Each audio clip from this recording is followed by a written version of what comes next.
بسم اللہ الرحمن الرحیم۔ قرآن پاک کی سب سے پہلی سورت سورہ فاتحہ ہے، جو ترتیب کے اعتبار سے بھی سب سے پہلی سورت ہے اور نزول کے اعتبار سے بھی سورہ فاتحہ قرآن پاک کی سب سے پہلی سورت ہے، جو کہ مکمل سورت نازل ہوئی۔ اس سے پہلے چند آیات نازل ہوئی ہیں، لیکن جو مکمل سورت قرآن پاک کی نازل ہوئی ہے وہ سورہ فاتحہ ہے۔ اور فاتحہ کے معنی ہیں افتتاح، یعنی شروع کرنا یا کھولنا، یا جس کو انگریزی میں جیسے کہہ دیتے ہیں کہ اوپننگ یعنی شروعات۔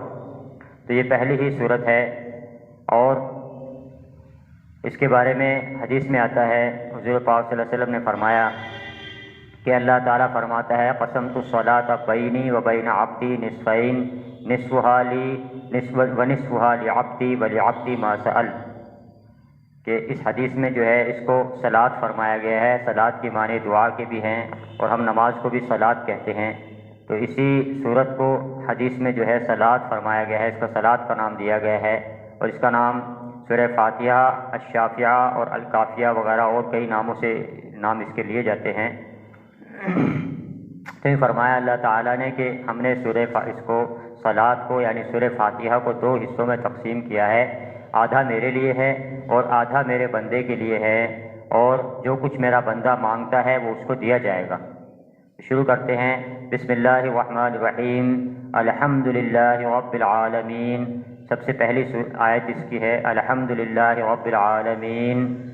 تعریف، تمام تعریف، کل تعریف، الحمد کے معنی کل تعریف یا کل شکر، اس میں شکر بھی شامل ہے، الحمد میں تعریف بھی شامل ہے اور شکر بھی شامل ہے۔ تعریف کے معنی ثنا کے بھی ہوتے ہیں، لیکن الحمد کے اندر شکر بھی شامل ہے۔ الحمد للہ، تمام تعریف اور تمام شکر اللہ ہی کے لیے ہے، جو رب العالمین، الحمد للہ رب العالمین، جو رب ہے تمام عالموں کا، جو رب ہے تمام عالموں کا۔ اس میں عالم کی جمع دی گئی ہے۔ عالم ہم کہتے ہیں جیسے کہ ہم زمین پر رہتے ہیں، اس زمین کے تمام جاندار، اس کے پیڑ پودے، پہاڑ، اس کے سمندر اور چاند اور سورج اور تارے اور آسمان، یہ تمام کا تمام جو ہے ایک عالم ہے۔ اور مفسرین کرام، علماء کرام فرماتے ہیں، حضرت ابو سعید خدری رضی اللہ تعالیٰ عنہ کو قول ہے کہ 40,000 عالم ہیں، اس لیے یہاں پر یہ عالم کی جمع دی گئی ہے۔ فرمایا الحمد للہ رب العالمین، تمام تعریف اور تمام شکر اللہ ہی کے لیے ہے۔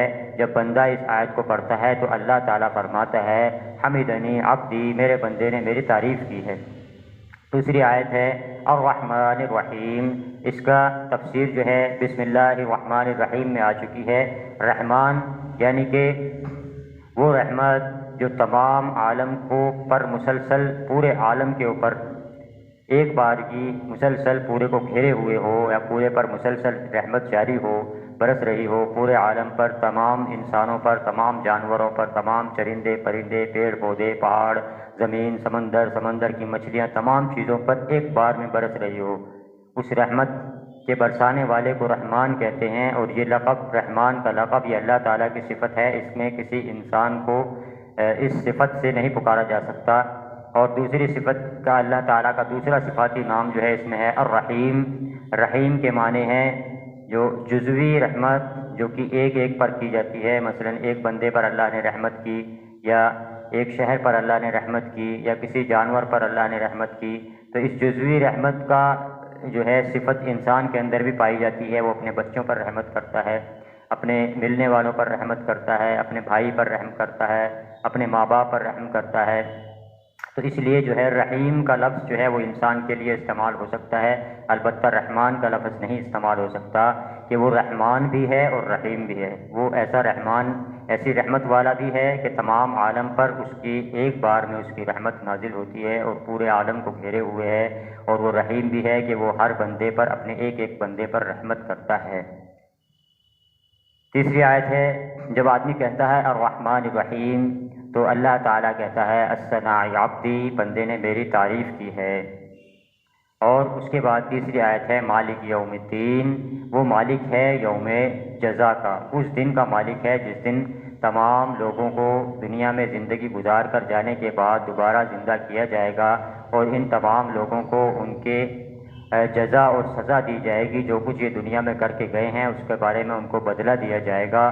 اس دن کا مالک ہے، حالانکہ وہ مالک آج بھی ہے، ہر چیز کا مالک ہے، لیکن آج جو ہے ہم اپنی بہت سی چیزوں میں اپنی ملکیت ظاہر کرتے ہیں کہ میری اولاد ہے، میرا گھر ہے، میری گاڑی ہے، میرا جسم ہے، میری آنکھ ہے، لیکن اس دن جو ہے اس دن یہ تمام ملکیتیں ختم کر دی جائیں گی، یہاں تک کہ انسان خود اپنے جسم کا مالک نہیں رہے گا، اور نہ اس کی اولاد کا خود مالک رہے گا، نہ اپنے کسی مکان کا مالک رہے گا۔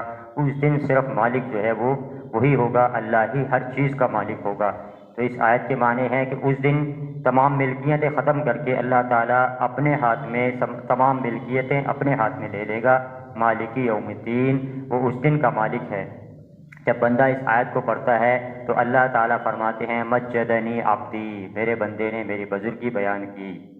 اور چوتھی آیت ہے ایاک نعبد و ایاک نستعین، یہ 3 آیتیں ہو گئی، اور اس کے بعد چوتھی آیت، اس کی 7 آیتیں ہیں، 3.5 آیت آدھی بندے کے لیے ہے، تو اس میں ایاک نعبد، ہم تیری ہی عبادت کرتے ہیں، عبادت اللہ کے لیے ہے، اور دوسرا جز اس کا ہے وَإِيَّاكَ نَسْتَعِينُ، ہم تجھ ہی سے مدد مانگتے ہیں، تو مدد بندے کے لیے ہے۔ تو یہ آیت جو ہے آدھی اللہ کے لیے ہے، آدھی بندے کے لیے ہے۔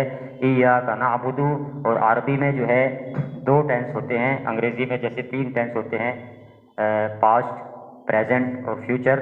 انگریزی میں ماضی اور مضارع 2 ہی ٹینس ہوتے ہیں، ماضی جو ہے بیتا ہوا ہوتا ہے، اور مضارع میں حال اور مستقبل دونوں شامل ہیں، یعنی پریزنٹ اور فیوچر دونوں شامل ہیں۔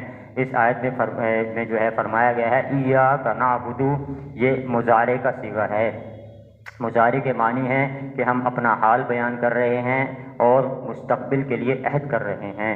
ایاک نعبد، ایاک نعبد، ہم تیری ہی عبادت کرتے ہیں اور تیری ہی عبادت کرتے رہیں گے۔ وَإِيَّاكَ نَسْتَعِينُ، ہم تجھ ہی سے مدد مانگتے ہیں اور تجھ ہی سے مدد مانگتے رہیں گے۔ اظہار حال اور عہد مستقبل، مستقبل کے لیے عہد بھی کرتا ہے بندہ، اور حال میں اپنا اظہار کرتا ہے کہ آج بھی میں تجھ سے مدد مانگتا ہوں اور آئندہ بھی تجھ سے مدد مانگتا رہوں گا۔ اہدنا الصراط المستقیم، مدد کیا مانگتا ہے کہ مجھے صراط مستقیم کی ہدایت عطا فرما دے، کہیں میں ایسا نہ ہو بھٹک جاؤں، مجھے ایسا راستہ دکھا دے جو کہ سیدھا راستہ ہو۔ اللہ تعالیٰ سے مدد مانگنا سب سے بڑی جو ہے بندے کی غرض اور سب سے بڑی جو ہے قیمتی چیز بندے کے لیے کیا ہے، وہ صراط مستقیم کی ہدایت ہے۔ تو بندہ مانگتا ہے، اللہ تعالیٰ نے خود اس کو مانگنے کا طریقہ بتایا ہے، اہدنا الصراط المستقیم، کہ مجھے صراط مستقیم کی ہدایت عطا فرما۔ اور پھر بندہ کہتا ہے صراط الذین انعمت علیہم، ان لوگوں کے راستے کی ہدایت عطا فرما جن پر تیرا انعام ہوا ہے، ان لوگوں کے راستے کی مجھے ہدایت فرما جن پر تیرا انعام ہوا ہے۔ غیر المغضوب، ان لوگوں کے راستے کی نہیں جن پر تیرا غضب ہوا ہے، جن پر تیرا غصہ ہوا ہے۔ غیر المغضوب علیہم ولا الضالین، اور نہ ان لوگوں کے راستے کی جو کہ بھٹک گئے ہیں، جن کو راستہ ہی نہیں ملا۔ غیر المغضوبی وہ ہیں جو کہ جانتے بوجھتے اللہ کی نافرمانی کرتے ہیں اور اللہ تعالیٰ کا ان پر بہت غصہ اور غضب ہوتا ہے۔ غیر مغضوبی ان لوگوں کے راستے سے، اور ولا الضالین وہ ہیں جنہوں نے کبھی آنکھ کھول کر دیکھا ہی نہیں کہ ہمیں اللہ نے کس لیے پیدا کیا ہے، ہم دنیا میں کیوں آئے ہیں اور ہمیں کیا کرنا چاہیے اور ہم کیا کر رہے ہیں۔ ضالین وہ ہیں اور مغضوب وہ ہیں جنہوں نے جان بوجھ کر اللہ کی نافرمانی کی، سب کچھ جانتے ہوئے اللہ کی آیتوں کو چھپایا، تو یہ وہ لوگ ہیں جن پر اللہ کا غضب ہے۔ تو جب بندہ یہ ساری دعائیں مانگتا ہے تو اللہ تعالیٰ فرماتا ہے ھذا لعبدی ولعبدی ما سأل، یہ دعا جو ہے میرے بندے کے لیے ہے اور جو یہ مانگ رہا ہے وہ اس کو دیا جائے گا۔ تو ہم جو ہے معرف القرآن کی مدد سے ہم نے سورہ فاتحہ کو بہت مختصر کر کے جو ہے آپ لوگوں تک پہنچایا ہے۔ اللہ تعالیٰ جو ہے ہمیں سمجھنے کی توفیق عطا فرمائے۔ جزاکم اللہ خیر، وما علینا الا البلاغ المبین۔